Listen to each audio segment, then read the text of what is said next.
You're watching BTV, Biloxi Television.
The Biloxi Fire Department stands ready to fight back the flames, ready before and after the storm, ready to protect your family, ready to save lives.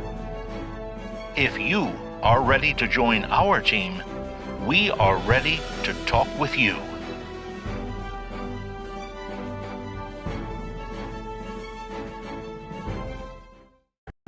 In this job, the people of Biloxi look to you for protection, for safety, for justice with dignity.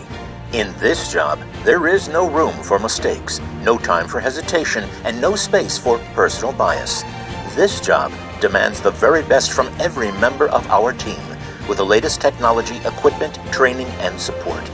If you have what it takes, the Biloxi Police Department would like to see you in this job.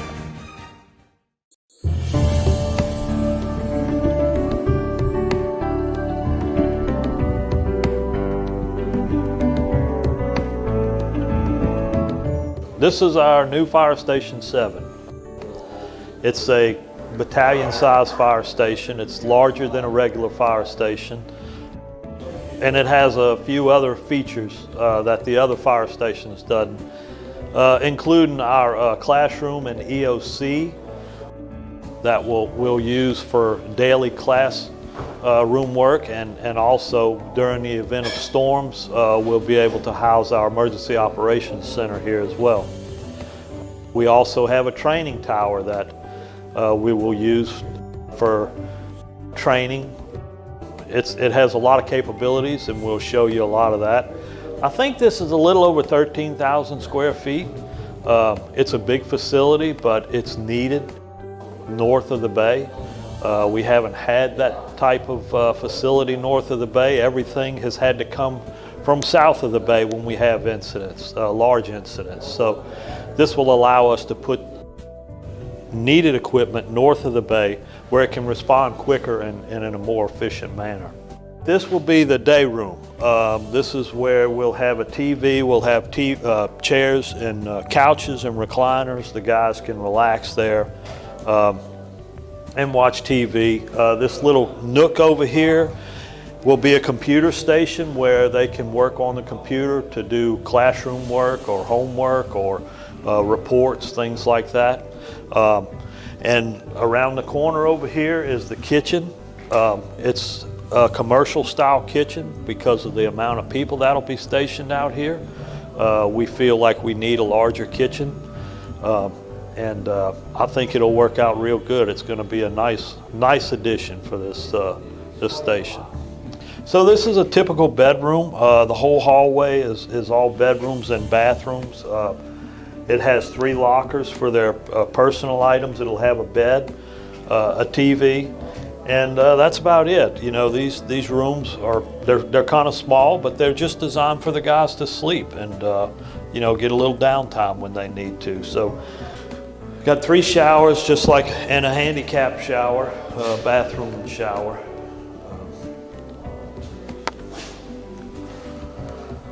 There again, this is all mostly a lot like Station 10. It's just a little bit bigger. All right, this is the captain's bedroom. He's the station supervisor.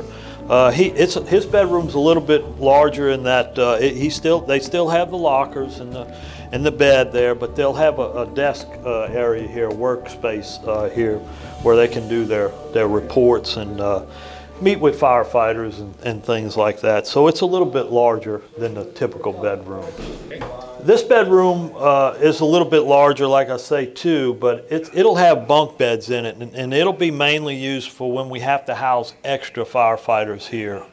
We have a place to put extra firefighters. Every now and again, if we have a storm or you know, cruising the coast, anytime we have a large incident where we hire more people to work, we have to be able to house them periodically, and that's what this room will mainly work for. This part of the building is rated for 360-mile-an-hour winds. This is where the EOC is, and it's also the training facility.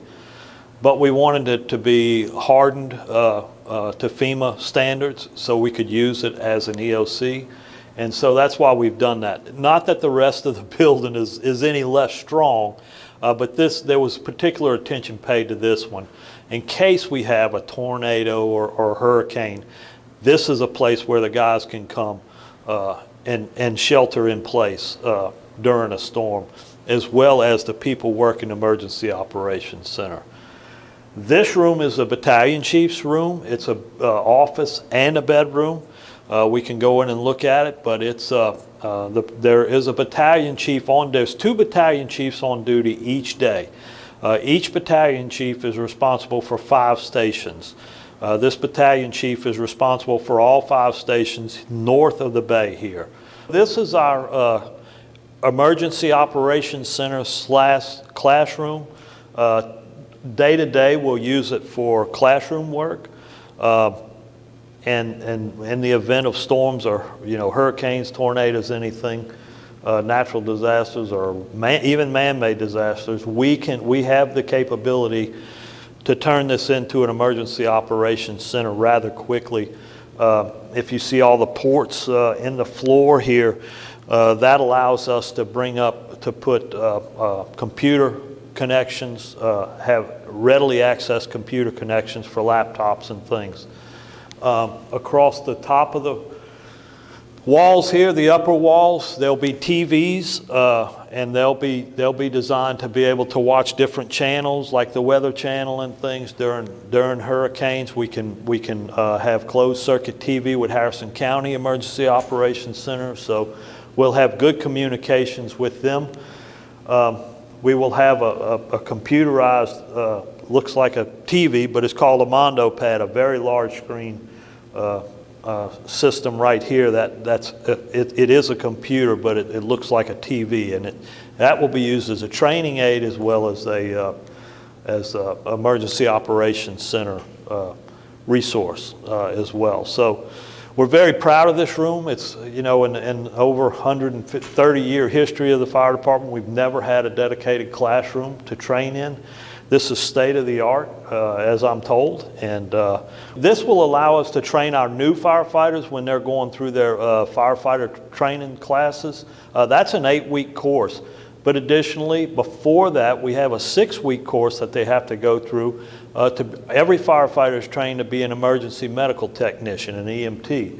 All that will be able to be held here. Additionally, when we do not have probationary firefighter classes going on, we have training classes for our firefighters every week, and this is going to be the hub for that. We do ongoing training for emergency medical response. We do all kind of training. Every year we have to recertify in a few different things like CPR, EMT, and some other things. But we will also be able to train in firefighting here. You know, we can come in here and we can hold classes on new techniques, firefighting techniques.